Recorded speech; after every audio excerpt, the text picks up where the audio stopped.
Thank you, and a very good morning, ladies and gentlemen. It indeed is a great pleasure to be here this morning, and I'm thankful to HP Inc. and Cyber Media Research for creating this wonderful platform, uh, you know, for talking about how enterprises can transform themselves digitally. The title of my presentation is Leading in the Age of Disruption. And some of you may believe that the spelling of leading is wrong. Well, it is not, because I believe that you cannot lead without the D's. You cannot lead without digital. You cannot lead without, answer to disruption, which is all around us. So this is the title of my latest book, in which I have talked about how enterprises can go whole hog. The traditional enterprises, the brick and mortar enterprises can go whole hog in terms of embracing digital to create an entirely different business model. Koyo Sage, we are an analyst firm, and we research upon the use of digital by enterprises and government. Mr. Jayesh Ranjan talked about what great things the state of Telangana is doing. And I must tell you that in my book, 41 Gems of Digital India, we have in fact featured one of their initiative called Me Seva Telangana, which won the Gems of Digital Award, Gems of Digital India Award in 2017. So we kind of do research and present that in the form of books and reports. I'm kind of fascinated with air travel. And for one simple reason, that, the moment an aircraft takes off, it is the best metaphor of a digital enterprise, right? You can predict when would it land.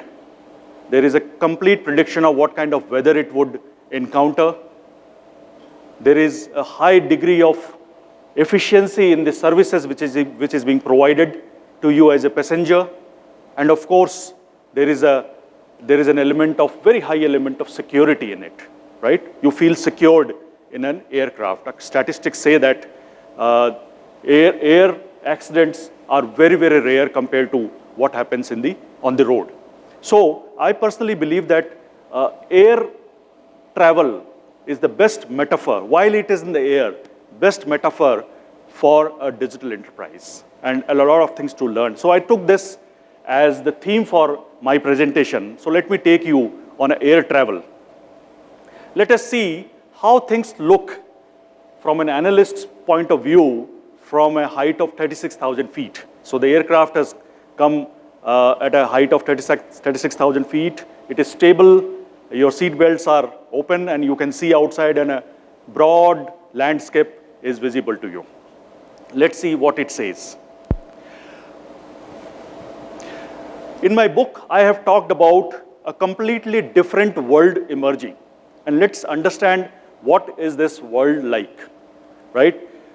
We are not immune to what is happening outside our enterprise, outside our organization, outside our lives. We are, kind of super connected with the outside world. And there are three major waves which are in the making. And as leaders, we should understand what these waves are and what can they do to us. The first is democratization. I think there's a great wave of democratization which has happened. Every individual on this planet has a voice today. Do you agree with me? Every individual has a voice today. If you're not happy, you can express your voice. If you're happy, you can express your voice. And when there are like-minded people who kind of resonate with what you're saying, there is a collective voice emerges. And we often see things becoming viral, right? And it can impact your business in no time. A conversation recorded and put on social media can damage a company. We have seen the example a few days back, right? To the extent that the CMD has to come and apologize. You can have brands built through word of mouth, and brands can be tarnished through word of mouth in no time. And there is an element of uncontrolled phenomena in this. So we are all part of a bigger system in which we can act but we cannot predict what is going to happen next. So we all have to cope with this. Let me make my point a little more clearer with a little bit of entertainment by showing you a video. It is a recent video. Can we have the video, please? Mumbai तुला BMC वर भरोसा नाही का? मुंबईच्या रस्त्यामध्ये झोल झोल, रस्त्यांचे खड्डे कसे खोल खोल, खड्ड्यांचा आकार कसा गोल गोल. मुंबई तू माझ्या संग गोड बोल. मुंबई तुला पावसावर भरोसा नाही का? मुंबईचं ट्रॅफिक किती लांब लांब, ट्रॅफिक मध्ये आपण जाम जाम, सिग्नलचा आकार कसा गोल गोल. मुंबई तू माझ्या संग गोड बोल. मुंबई तुला BMC वर भरोसा नाही का? मुंबईचा पाऊस कसा ओव्हरफ्लो, पावसामध्ये ट्रेन झाली स्लो स्लो, ट्रेनचा शेड्यूल कसा झोल झोल. मुंबई तू माझ्या संग गोड बोल. मुंबई तुला पावसावर भरोसा नाही का? मुंबईचा माणूस झाला बेहाल, येईचा लफडा होता हर साल, पावसात अथॉरिटीची पोल खोल. मुंबई तू माझ्या संग गोड बोल. मुंबई तुला BMC वर भरोसा नाही का? Okay, so this is the latest video which has become viral, created by RJ Malishka of Red FM, and it takes a dig on the difficulties civic communities, the difficult civic communities are there on the ground in the city of Mumbai, right? How many of you have seen this video before? See, and what did the authority do? They countered it with a traditional response. And what was that? They recommended slapping a defamation suit for 500 crores. And what was the result? The result is that it has become more viral. I mean, I'm sure I would not have come across this video had it not been in news. So I'm not talking about the great things which RJs are doing or what BMC has been doing or not doing. The point I'm making is that today we are living in a world where there is a high degree of democratization, there is a collective voice, and it is very, very uncontrolled. So we cannot say that we can build an enterprise which doesn't have in the element of digital being embraced meaningfully. Okay, VUCA, I'm sure each one of you know what does VUCA stand for. You know, volatile, ambiguous, complex, and uncertain. So volatile, uncertain, complex, and ambiguous environment. So being a part of a larger system and being the boundaries getting more and more porous, you know, so there is no enterprise boundary we have today. Earlier we used to say that this is an enterprise, so there is a building, this is my company. But today you can't say where does the enterprise start and where does it stop, right? So there is a heightened degree of VUCA we are all encountering. And let me talk about 4 stakeholders and how are they responding or how are they aiding to the VUCA factor which we are all part of. You know this gentleman, young gentleman. He is the son of Mr. Gupta, who is the CIO of Apollo Indraprasth. Is Mr. Gupta there? Okay, so he's not around. Yesterday, while having dinner, I saw him constantly engaged with the mobile phone. And his mother was able to feed him what she wanted him to eat with the help of this gadget. Just because he was allowed to see cartoon on YouTube, he was, you know, eating what the mother wanted him to eat. Morning again, I saw another gentleman, Advaita. And look at the way he is engaged. He didn't even look at me. While I was taking his snap, he didn't even bother to look at me. You know, he was looking at the screen, and mother said, I can manage 2 kids with the help of this technology. You know, so what I'm trying to say is that this is the kind of consumer who is going to emerge. They are always on. They don't care when they are buying. You know, they don't buy in the restricted time limits of 9 to 5. They can buy anytime, anywhere. You know, my daughter buys things on Flipkart at a drop of a hat. and 80% of the things she, sends back. So there is this Flipkart guy coming, going to my place very often, So this is the kind of consumer which is emerging. The same is when these consumers, they wear the hat of an employee, they go into the workplace and they behave the same. So Mr. Chandra talked about the millennials, right? And these guys are different from many of us present in this room. They are impatient. They buy things on impulse. They spend on experience. Like us, we want to save. They want to spend. So there is a whole new generation of consumers and employees evolving. Same is true with the way supply chains are digitizing. Can I remain immune to what is happening outside my organization in terms of the supply chain getting connected? So if I'm a taxi driver, I'm a cab owner, and if Uber phenomena is taking place, can I remain immune to it? Either I respond to what is happening there, or I let go of my business. And disruption. If you don't act, there is someone who is going to use technology and create a different business model, which is going to give, you run for your money. So we're talking about a whole new paradigm of business evolving, where there is a different type of consumer, always on consumer evolving. There is a different kind of workforce which is coming into our organizations. There is, ever-connected digital supply chain which is emerging, and there is competition in terms of disruptive business models. Let me make a more serious point. How have things changed over a period of time? And we see that there is a deep structural shift which is happening in the way business is done today. There was a time when business growth was supplemented by linear expansion. So you had 20 sales guys, you put 10 more, and growth will come. You had offices in 5 cities, now you expand to 3 more cities, open offices there also, growth will come. So there was a linear phenomena with respect to growth. Then came the meltdown, and today we are talking about a paradigm where we have to build businesses which are extremely, extremely agile.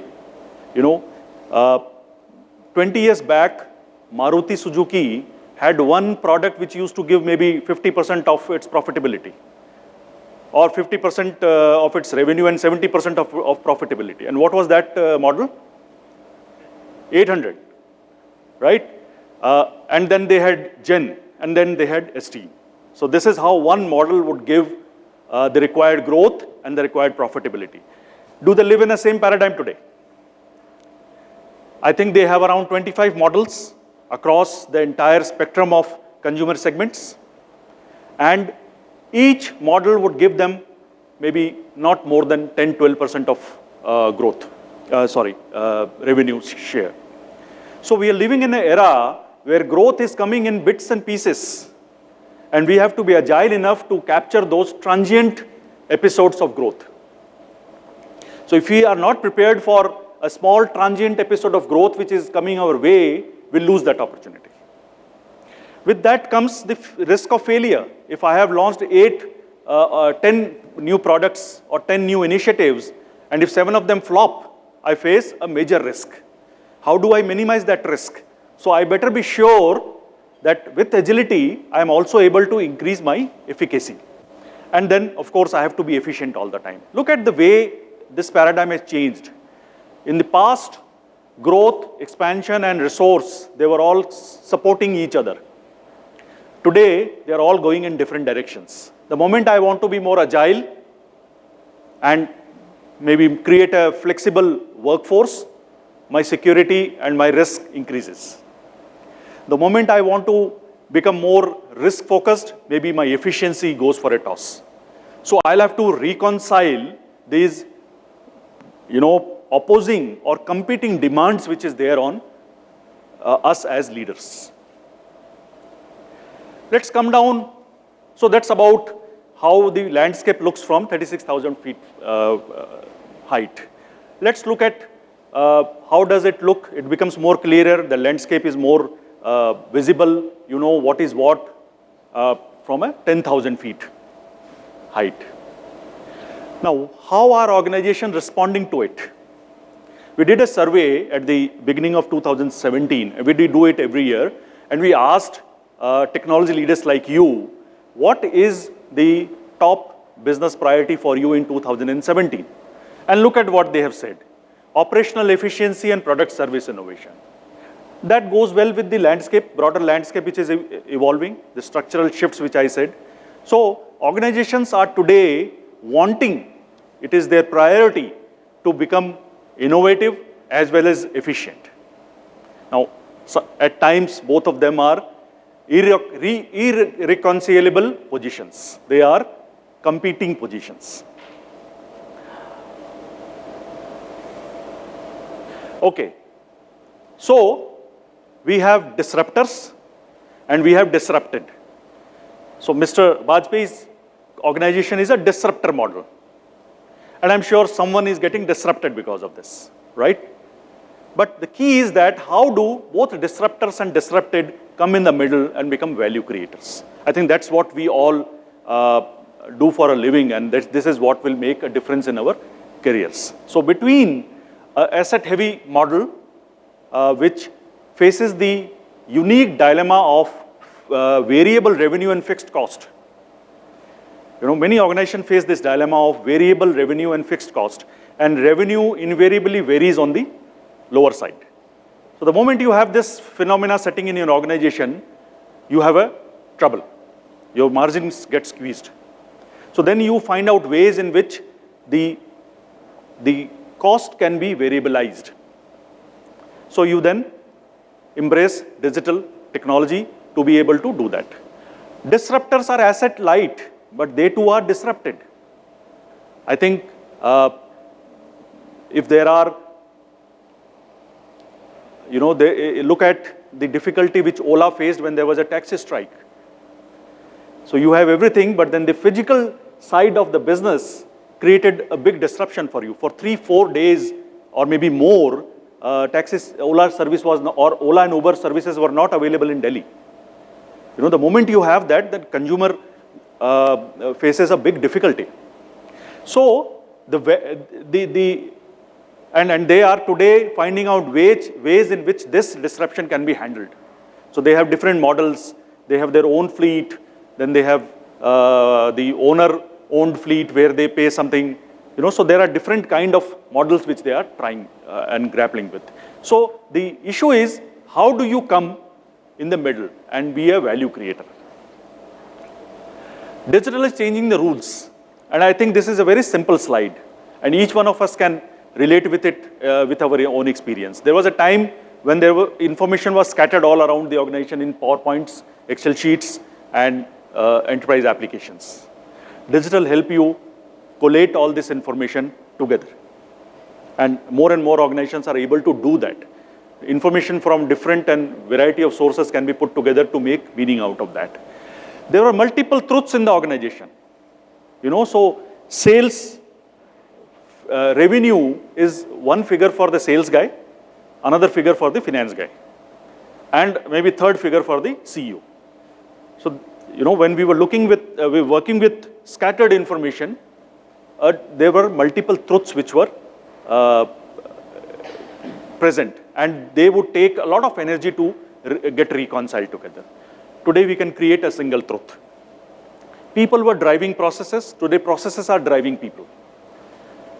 There was hunch-based decision making. Today we are still working with hunches, but those hunches can be validated. So if I think South is not doing well because of this particular reason, I can then look at data and validate whether what I think is correct or not. You can't take away intuition and hunch from individuals, but then technology can help you validate your intuition and hunch. There were restricted movements.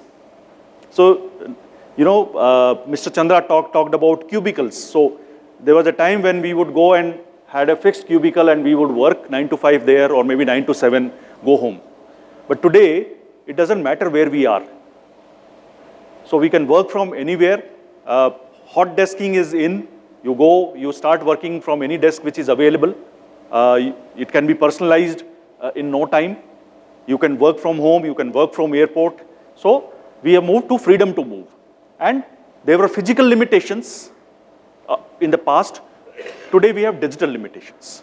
And all this is reflecting on the initiatives which are being taken in organizations. I'm sure each one of you must be working on one or more of these 6 areas. How do you create better customer engagement? How do you change the way employees work? How do you make information consumed by the users? So a lot of data resides in our databases, but is it being consumed or used is a critical factor. How are operations handled? How supply chains are managed? And how IT is managed. These are the 6 broad domains in which organizations are taking initiatives. I'm sure each one of your organization must be taking initiative in one of these 6 areas. The survey says that the most focused area seems to be creating a new workplace. So in the same survey we asked, where out of these 6 domains have you focused in 2015 and 16, and where would you focus in 2017? And the new workplace emerged as the most focused area, followed by IT management, how IT is managed. Customers, of course, is 50-50. Supply chain and core operation is still on the lower side. But I believe in the next 2-3 years, and with GST becoming reality, a lot of supply chain integration would also happen. So now let me take just one piece, which is a new workplace, and which I think is quite relevant for this forum here, and go a little deeper into that. So let's land now. So let us see the phenomena of a new workplace from 1,000 feet. Now things are very clear now. We know what is there on the ground and where we are. And if we are frequent travelers, we know which side. In Delhi, there are 4 or 5 sides the aircraft approaches. So we know which side is it approaching, and we get familiar buildings and stuff like that. I chanced upon this cartoon or this piece of data in Economic Times, and I found it to be very, very relevant. It talks about what are the difficulties the millennials are facing in organization today. And it is here that as a technology leader, you can appreciate the role of HR and can enable what HR can do better. What are these issues? Excessive workload, which could be a productivity issue or which could be a resource constraint issue. Office politics, and women found this as the top priority, So office politics is very, very high. Too many meetings, physical juggling between meetings is difficult. Unclear or changing job, a closed restrictive work, there's no opportunity to move, lack of collaboration, lack of inadequate training, and other reasons. So these are the things which these guys talked. And I think they can be bucketed under 4 broad heads. There is the issue of work-life balance, and related to that is an issue of productivity. There is an issue of goal clarity. Am I clear what I'm supposed to do? And related to that is the issue of organization individual integration. Are my goals clear, and are they clearly aligned with the goals of the organization? Enablement, am I enabled? So as a sales guy, when I go on a sales call, do I have all the information possible? Mr. Chandra talked about the automated workflow, and on the tab I can have all the relevant data. So am I enabled? And is there empathy? Mr. Bajpayee talked about empathy, and I think he took a very good example, great example of how you can drive empathy with the help of technology. Now that reminds me of the famous Hawthorne study. How many of you have heard of the Hawthorne study? Okay, so Hawthorne is a place where the Western Electric Company, their plant is located, and way back in 30s, they did the first study on understanding the socio-psychological aspects of human beings. And they then did experiments. They put lights and then measured what productivity impact it has. Then they maybe changed the workflow, measured what productivity improvements it had. Interestingly, they found that whether they put the light or dim the light, the productivity enhancement happened in both the cases. Then they figured out that it is not the light which is causing the productivity enhancement. It is the sheer fact that you are giving the person importance, that I am studying you, I am eager to know about you, was what led to productivity enhancement. Now, if I have, I'm sure each one of you would agree with me that the best way to engage with an employee is to talk and listen. Do you agree? Don't agree? Great. So, the best way to engage with a human being is to listen to what he has to say. And if you have a technology which can create that in a non-threatening environment, he is not threatened by whether the other person will judge me or not. I think that is a great example of how technology can create empathy. I was actually struggling to find out empathy is a very human feeling-oriented dimension or construct. Now, thanks for sharing that example, but because that answers my question, how technology can do that. Now, at this point in time, I would like you to share your thoughts. Can we make it a little interactive? I'm going to give you a small framework and a small task. And if you can share what is that you make out of that, I'll be delighted. So, do I have your permission to involve you in an interactive session? No? Sorry? Yes? Or are you feeling very sleepy? Okay. So, I'll give a very small task. I've created a framework where I have laid down. So, we listened to Mr. Ranjan, Mr. Chandra, and Mr. Bajpayee. I think great presentations on what governments are doing, what enterprises are doing, what they can do, what kind of technologies are emerging. And let us now map that with what can be done to create a great workplace, right? So, I have made a framework where I have laid down enterprise dimensions. Now, digital is helping enterprises address 5 important aspects. And invariably, you may not be doing all of them, but you will be doing some of them. It is helping create an agile enterprise, an enterprise which can respond fast, which can change its tactic, it can maneuver, right? In fact, government departments are also becoming very, very agile. I do very in-depth research on the government through my Gems of Digital India study, and I find that government departments are also becoming very, very agile. So there is agility as a dimension. You have an engaging enterprise. Then you create an enterprise which engages with stakeholders, customers, employees, partners. You have an intelligent enterprise which can think of alternatives, it can innovate. And it has a systemic way of dealing with ideas from ideation to lab to land, right? You have an efficient enterprise. I think this is an age-old phenomena which will never go. So you also try to create an efficient side of an organization. And there is a secured enterprise.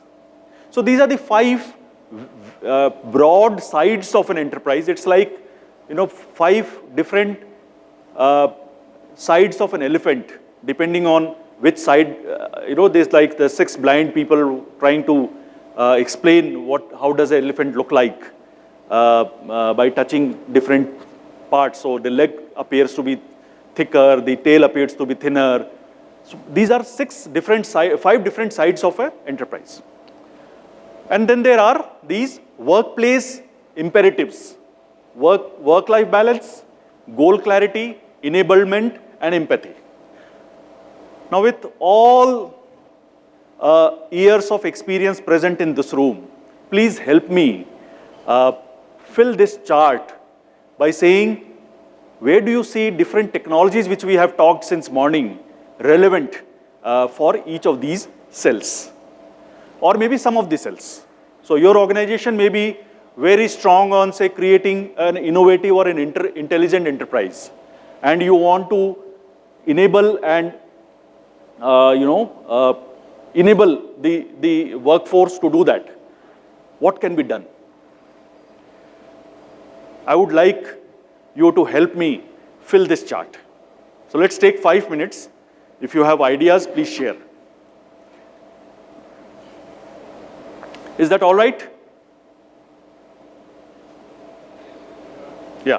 So I'd like to hear from you, from your experience, if I look at these two dimensions, and I think a lot of triggers have been given since morning through the first three presentations. We talked about technologies, practices, leadership, what is being done.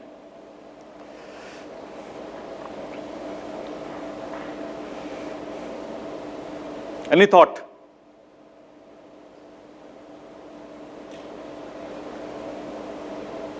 Can we have the mic, please?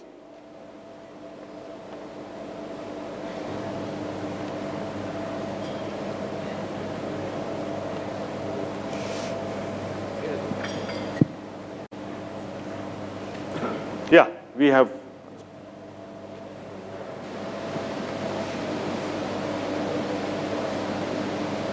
Hello. Yes. I think in the first quadrant, Okay. which is between work-life balance and the agile enterprise, This one. yeah, Okay. I think mobility should play a good role there.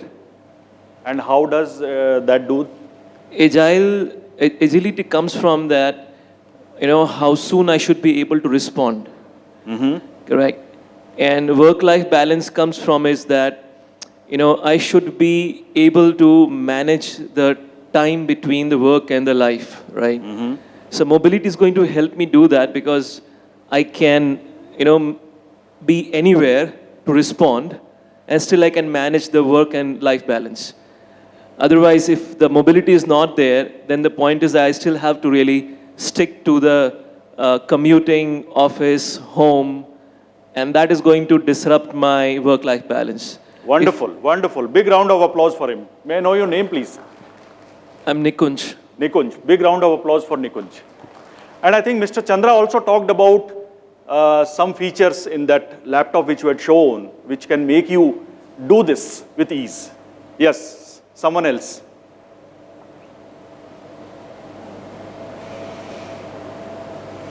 Maybe some other quadrant.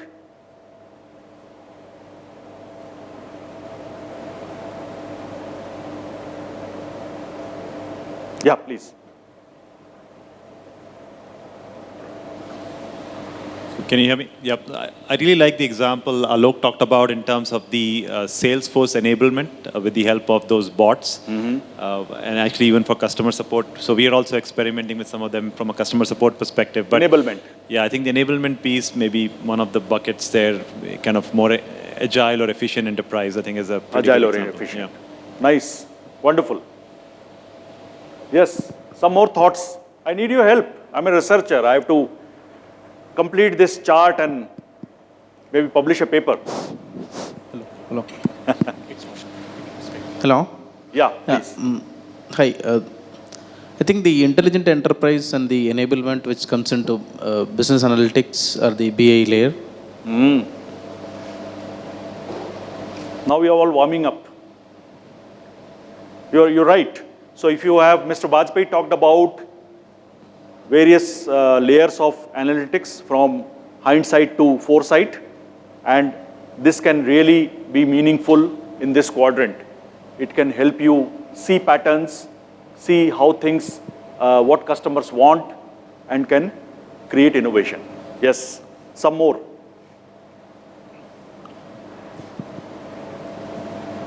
By the way, a big round of applause for the two gentlemen who shared. That was a small round of applause. Bigger. Yes. Yes, sir. So we use a tool called Slack. Basically, it allows you to set up channels where various teams can, cross-functional teams can work together on projects. And there's immense visibility throughout the organization of what everyone is working on. And I found that, having these kind of tools where, instead of emails which are more personal and where two people who might be interacting on a subject which is useful for 10 other people in the organization, those people have zero visibility on it. I find that those kind of tools are very enabling. So I would put it in the, goal clarity as well as engaging enterprise, or maybe enablement and intelligent enterprise, either of those two quadrants would be useful there. Fair enough. Big round of applause for him. We'll take one more view. Yeah. Regarding this engaging enterprises. Sorry. Where are you? Yeah. Hello. Yes, sir. Vasudev, yeah. Yes, sir. Engaging enterprise, I feel they will have a more empathy towards the customer as well as employees.